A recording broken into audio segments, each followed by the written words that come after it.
previous war, pot 4, US President Donald Trump unilaterally withdrew from the deal, despite the report by the International Atomic Energy Agency (IAEA) that Iran was keeping to the deal. After the withdrawal, Iran began stockpiling enriched uranium, and the IAEA ability to monitor Iran's nuclear facilities went off. In a letter addressed to the President of the UN Security Council, the Foreign Minister of France, Britain, Germany stated that since 2019, Iran had increasingly deliberately ceased performing its JCPOA commitments, including the accumulation of a highly enriched uranium stockpile, which lacks any credible civilian justification and is unprecedented for a state without nuclear weapon programs. A statement confirmed by IAEA. The letter detailed additional Iranian violations of the agreement despite the fact that the E3 have consistently upheld their agreements under the terms of JCPOA.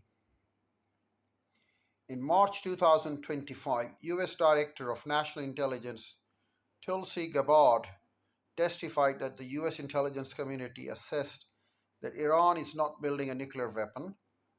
A month later, Trump announced negotiations between the United States and Iran regarding Iran's nuclear program.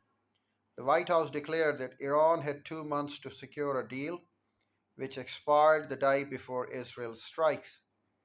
On 31 May 2025, the IAEA issued a report in which it stated that Iran had enough uranium enriched up to 60% of the production of 9 nuclear weapons and enough for additional weapons at lower enrichment levels. On 12 June 2025, the IAEA Board of Governors passed a resolution drafted by the US, UK, France, and Germany that declared that Iran was non compliant with its nuclear obligations for the first time since September 2005. IAEA Director General Rafael Gross stated in an interview that the IAEA did not have any proof of the systematic effort to move into a nuclear weapon. On the other hand, in his statement, the Board of Governors on 9 June stated, unless and until Iran assists the agency in resolving the outstanding safeguards issues, the agency will not be in a position to provide assurance that Iran's nuclear program is exclusively peaceful. Excess of resistance. Israel has fought wars with Iranian proxies, including against Hezbollah since 1982 in Lebanon war. In October 7 attacks in 2023, Hamas, an Iranian proxy in Gaza, started the Gaza war, following which Israel severely weakened both Hamas and fellow Iranian proxy Hezbollah in Lebanon, while also attacking the Houthis in Yemen. This is said to have weakened Iranian deterrence and increased Iranian isolation. Gaza war.